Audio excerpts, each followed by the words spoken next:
Tonight on CFTK-TV News, an update in the Cameron Kerr hit-and-run case, tariff tensions once again, and shakeups in the BC Health Ministry lineup. Northwest BC's only television news team. We are CFTK-TV News. Hello, and thanks for joining us on this Tuesday, April 1st, 2025. I'm Jaylene Matthews. We begin tonight with our news local to the Northwest. About a month ago, 2 men were charged in the fatal hit-and-run case that killed Terrace resident Cameron Kerr back in November of 2018. Today, the Kerr family was on scene at the courthouse to receive updates. However, the case was pushed back to a later date within the next 6 months. The 2 men who were charged, Taylor Stogern and Connor Wiersbicki, appeared virtually along with the lawyers who represent them. Both of them have been charged with indignity to human remains as well as obstructing justice. Stogern was also charged with failure to stop at the scene of an accident. Garrett Kerr, Cameron's brother, says he's willing to wait out the process. We understand it's a pretty detailed case and there's a lot of information that needs to be disclosed to the defense, so we know it's going to take a long time, but we've waited this long, we don't mind waiting a little longer. The town of Smithers recently made an application to the New Spaces Fund that is run by Childcare BC to get funding for a 74-space childcare centre that would be located at Ranger Park. Unfortunately, Smithers was not selected to get funding from Childcare BC as their New Spaces Fund got more applications than they could cover in that application period.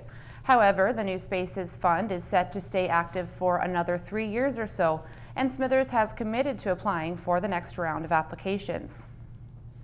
And now we bring you part 2 of our coverage of the Koi Cup. Here's CFTK-TV's Damian Smith with highlights from the final.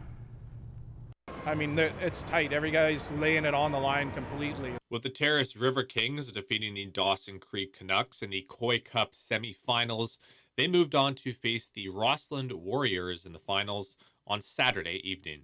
Rossland, who earned themselves a buy-in into the finals, had a day to rest on Friday while Terrace was going on their 5th game in as many days.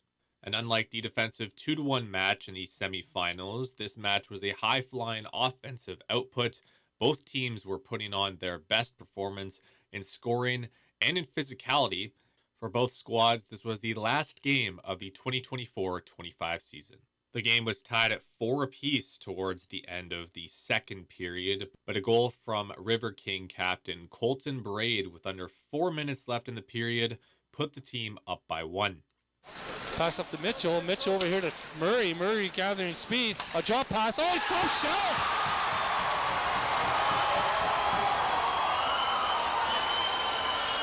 And despite a late surge, including a 5-on-3 power play for the Warriors with minutes left to go, the River Kings locked down on defense in the third period and won their 2nd consecutive Koi Cup title.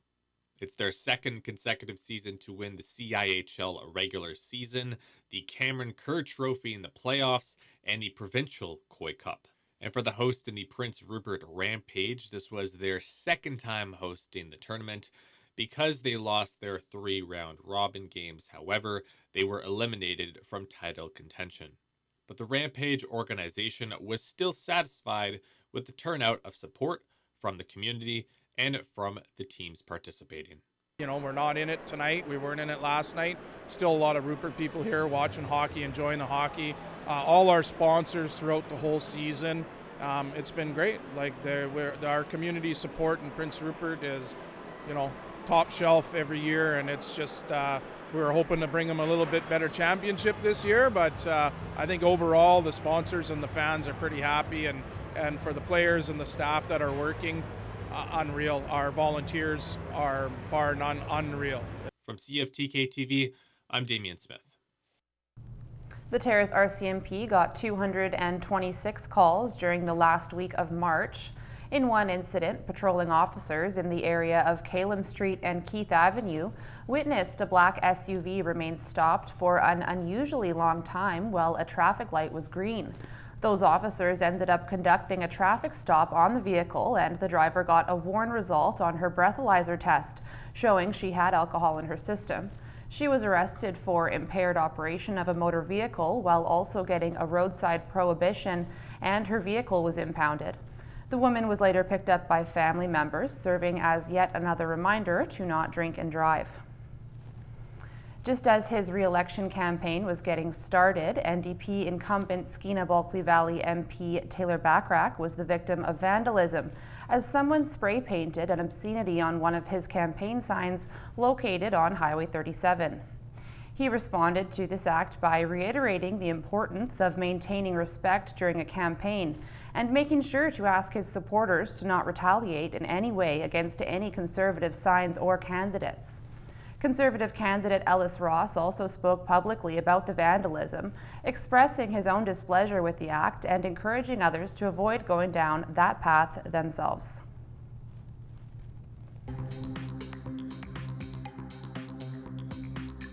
Coming up next, changes to the BC healthcare lineup.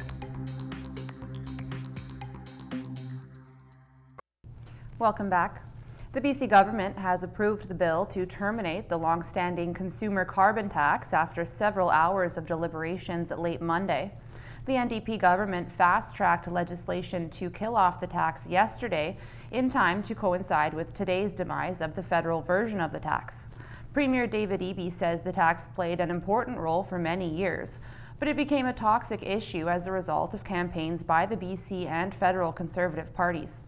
Gas prices are expected to fall by about 17 cents a litre today as the impact of the tax's repeal kicks in. And federal Liberal leader Mark Carney says Canadians are facing the biggest crisis of our lifetimes as the threat of more U.S. tariffs loom. Carney told a crowd in Winnipeg today the United States will never own Canada, even as U.S. President Donald Trump tries to restructure the American economy and weaken Canada.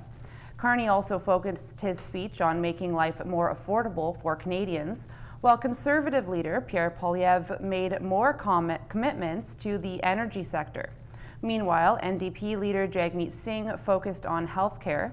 U.S. President Donald Trump is set to announce reciprocal tariffs tomorrow on Canada and several other nations. He has already imposed 25% tariffs on Canadian steel and aluminum. And the impact of these tariffs on the world's economy comes directly into question. CTV's Joy Malbon has Trump's latest plans.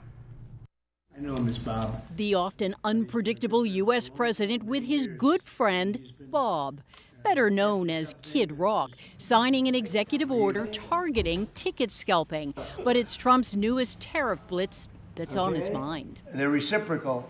So whatever they charge us, we charge them, but we're being nicer than they were. Unleashing sweeping new tariffs potentially on all countries in the world. Tit for tat, no exemptions. This as 25% auto tariffs also kick in this week on foreign-made cars and parts, even though half of all vehicles sold in the U.S. are assembled abroad. Most of the cars have 4 parts coming from Mexico, some from Canada, and some from the U.S. So it's a world economy. Trump insists tariffs will bring manufacturing back to America. Experts say it will take years, if it happens at all. And economists predict that tariffs will drive up the cost of appliances, groceries, and cars. Trump telling NBC News he couldn't care less if car makers raise their prices. And he's not joking about wanting to serve a third term as president. Even though it's banned in the Constitution, Trump is tempted at taking a run at Barack Obama. I'd love that. His third term. Boy, I'd love that. That would be a good one. I'd like that. No, people are asking me to run, and there's a whole story about running for a third term. I don't know. I never looked into it. One theory, Trump could run for vice president with J.D. Vance at the top of the ticket in 2028. If he won, Vance would step aside. But amending the Constitution is a heavy lift. You need Congress, the Senate, and a majority of states. And this Republican warns. I and many would not be open to the idea of Barack Obama running for a third term. And so I think the folks have to be careful here. As for what Trump calls Liberation Day, he plans to announce his latest round of tariffs at a splashy Rose Garden ceremony on Wednesday. Some significant changes to the BC Healthcare Ministry lineup are worth noting. CTV's Penny Daflos explains. Josie Osborne was sworn in as health minister just 4 months ago and continues to oversee changes in the upper echelons of the system. Thank you so much to all the individuals who have served on health authority boards over the past years. Welcome the new members. Jim Sinclair is out as chair of Fraser Health, as is much of the board of the Provincial Health Services Authority. PHSA manages services including Children's Hospital, the BC Cancer Agency, the Ambulance Service, and the CDC. CEO David Byers is also out, with longtime bureaucrat and special advisor Penny Ballum now interim CEO, as PHSA becomes the first health authority to undergo a review. Our government is committed to ensuring health authorities are functioning as effectively and efficiently as possible, and that the programs and governance make sense. It's a good first step. Critics point out ER closures have become common in much of the province as administration has ballooned. The entire country of Germany has less vice presidents than the province of British Columbia, with a substantially larger population, so we clearly have a bloat issue at every level. We expect them to be lean. We expect them to be operating in a way that delivers and focuses resources on those frontline services. In the 7 years Adrian Dix was health minister, not only did bureaucracy grow, sources tell CTV News his office micromanaged health authorities while muzzling frontline workers. The premier sees the review process as a way to connect to healthcare providers. The anxiety that I have is that the people who see the day-to-day of our healthcare system, they have suggestions about how to make it better, but they haven't been able to bring that forward. So we're going to try to eliminate as much of the layer between government and the frontline health workers as we can. As their bosses and their handling of the healthcare system come under scrutiny. Turning to the weather, the moon's current phase for today and tonight is a waxing crescent phase, best seen in the west as the sun dips below the horizon at sunset. Illumination is at 16%. The sun rose at 7:06 a.m. today and sets at 8:10 p.m. Tonight on the north coast, conditions will be partly clear with a low of +3 degrees. Over the next few days on the north coast, temperatures will remain in the double digits, overnight lows sitting around 3 degrees. Tonight in the Terrace-Kitimat area, conditions are looking partly cloudy, with a 30% chance of showers in the evening and fog patches developing overnight, a low of +1. Over the next few days in the Terrace-Kitimat area, expect the sunshine to stick around all week, with temperatures getting as high as 15 degrees. Overnight lows will be in the 1 to 4 degree range. Tonight in the Bulkley Valley and Lakes District, it'll be mainly cloudy, winds from the northwest gusting up to 40 kilometers an hour, becoming lighter as the evening wears on, a low of -8 and a wind chill of -11 degrees. Over the next few days in the Bulkley Valley and Lakes District, expect more sunshine and temperatures as high as 16 degrees. Overnight lows staying below freezing but warming up as the week continues. Checking your highways in the northwest now. On Highway 16, there's utility work between Rainbow Avalanche Gates and Rainbow Chain Up for 8.5 kilometers. There's road sweeping between Susquehanna Forest Service Road and Owens Road for 41.5 kilometers. On Highway 37, there are frost heaves as well as slippery sections. On Telegraph Creek Road, there are muddy sections. The rest area is closed at Burnt Trailer Tanzilla access. And this is what the roads were looking like this afternoon from the view of the province's highway cams.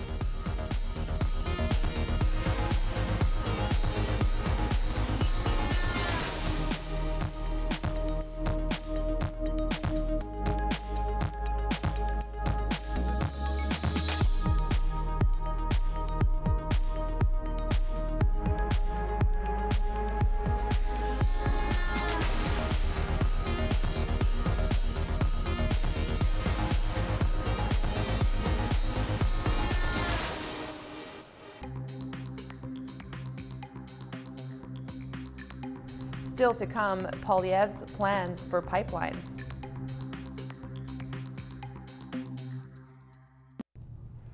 BC Ferries chief executive says a regulator's decision to approve 4 new vessels instead of the 5 that were requested is a missed opportunity to ensure reliable service in the future.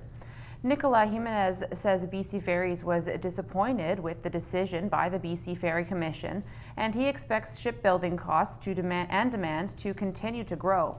The commission, which has independent oversight of the ferry operator, says in its decision that spending on a fifth ferry is not essential and not in the public interest. BC Ferries plans to retire 4 aging vessels and had hoped to boost its fleet to 12, but the ruling means the fleet will be maintained at 11 ships. The Conservative leader was on the east coast of New Brunswick, where he announced his plans for a national energy corridor to build critical infrastructure faster and, in the face of a trade war, lessen reliance on the United States. CTV's Abigail Bimman tells us about the proposal and its viability. Canada first for a change. He's serving up beer at a New Brunswick campaign stop, but it's energy Pierre Poilievre would like to see flowing. We need to be able to get our resources across Canada, bypassing America. The Conservatives announced a pre-approved national energy corridor to build infrastructure like pipelines and rail lines faster. The government would not have the legal right to reverse course and change its mind. This would remove the uncertainty. Poilievre says he'll meet with premiers immediately to agree upon a route and promises revenue-sharing partnerships for Indigenous communities. We already have a challenge getting provinces to agree to, say, an oil pipeline through their territory. Why would it be any easier to get them to pre-approve a blank check? This oil researcher thinks the corridor is a good idea if it can get done, and says in this moment of boosted national unity in the face of tariff threats, the timing may be right. Quebec, traditionally against pipelines, has signaled a new openness. Liberals are also making corridor campaign promises, offering $5 billion to build infrastructure focused on ports, railroads, and highways. While the New Democrats offered a much different message for the oil and gas sector Monday. Our plan is about taking away from the highly profitable oil and gas companies and giving to everyday people, to helping out families. The Conservative announcement comes as Poilievre faces criticism for not changing gears to focus more on Trump. The energy corridor is about making Canada less reliant on the United States. His war room tells CTV News it's not a shift, but something he's been talking about for 10 years, more important now in the face of tariff threats. As the federal election campaign gathers steam, we're beginning to hear more party plans from the Liberals. The focus is housing. Here's CTV's Colton Prale. I support the objective. The Liberals are kicking off week 2 of the campaign with what they say is a bold new housing plan. We're getting government back in the business of building affordable homes. The creation of a new government entity to build affordable homes. Tens of billions in financing to builders, especially for prefabricated homes, and a pitch to cut municipal development charges in half. Our goal is to double the pace of housing construction to almost 500,000 new homes every single year. Meanwhile, the Conservatives unveiling their own cross-country building plan, but instead of homes, they're promising a national corridor for pipelines, railroads, and more. Pre-approving the project would mean that the companies could invest with certainty, knowing what they have to do and what they can build. This certainty will allow the private sector to do the building. Poilievre says if elected, his government would immediately coordinate with provinces and First Nations to create the infrastructure pathway.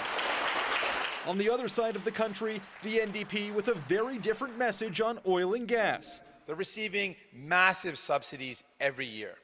That has to end. Jagmeet Singh promising to axe $18 billion worth of corporate subsidies over the next decade and use that money to retrofit Canadian homes for energy-saving upgrades.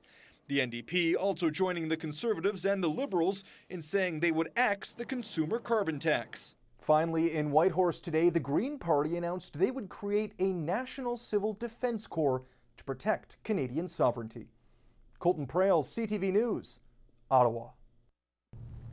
In international news, rescue workers has saved a 63-year-old woman from earthquake rubble in Myanmar's capital, but hope is fading of finding many more survivors.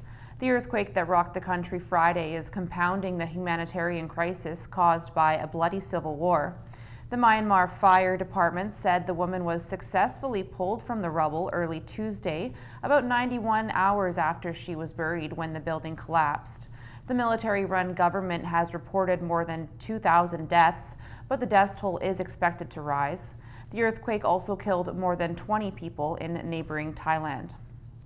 Turning to the markets now, Canada's main stock index rose more than 100 points Tuesday, while U.S. markets were mixed the day before U.S. President Donald Trump is set to enact tariffs on a wide range of imports, including Canadian goods. The Canadian dollar rose 1/10 of a cent. The price of gold dropped $4.30. Oil was down 28 cents. Natural gas dropped 17 cents. Aluminum was down $39. In Toronto, the TSX was up almost 116 points. The Venture Index was down 2 points. In New York, the Nasdaq was up almost 151 points, and the Dow Jones was down almost 12 points. Still ahead, stories from the latest astronauts to return from space.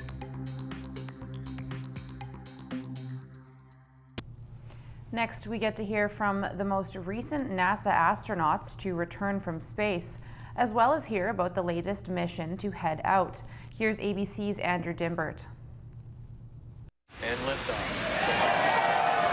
Overnight, a historic SpaceX mission blasting off from the Kennedy Space Center. The 4 civilian astronauts on board are set to become the first humans to orbit the Earth's north and south poles. Typically, orbits fly roughly parallel to the equator. The crew will also become the first to cultivate mushrooms in space. The company behind the experiment says mushrooms could be used as a sustainable food source for long-duration missions in the future to places like the Moon, Mars, and beyond. The mission, expected to take 3 to 5 days. I had a good grilled cheese sandwich when I got home. Meanwhile, Sonny Williams and Butch Wilmore, the astronauts who famously went into space for 8 days and ended up staying for 9 months, spoke to reporters for the first time since returning home. I wanted to hug my husband and hug my dogs, and I'll say that in that order. But maybe not. No, I'm just joking. Both marveling at the resilience of the human body. Who would even imagine that you come back from 10 months in space, roughly 10 months, and within a week you run 2 miles at an 8-minute pace? I mean, that's not even conceivable that the body could handle that. Actually went out and ran 3 miles yesterday, so I will give myself a little pat on the back. Their epically long space adventure ensued after their original ride home from the space station. The Boeing Starliner had technical problems. Things got political when Elon Musk said his company, SpaceX, offered to bring the 2 home last year, but claimed the offer was declined by the Biden administration. The astronauts, speaking with ABC's Gio Benitez, distanced themselves from that controversy. President Trump and Mr. Musk, I have no reason to doubt what they say. They've earned my trust. I don't doubt anything they say, but I can't make that comment. I can't say we were abandoned. We didn't feel that way. Andrew Dimbert, ABC News, New York. Officials with the PNE in Vancouver say construction crews have uncovered an early 20th century field artillery piece buried under the main stage of the former amphitheater. It was found during excavation work for the construction of the new Freedom Mobile Arch at Hastings Park. A statement says the PNE is working with the City of Vancouver and archivists to assess the artifact. It says it will be returned to the Canadian military as a museum piece. That's our news for now. For more local news, you can visit our website at cftktv.com. All of our newscasts also go up on YouTube. Thanks for watching.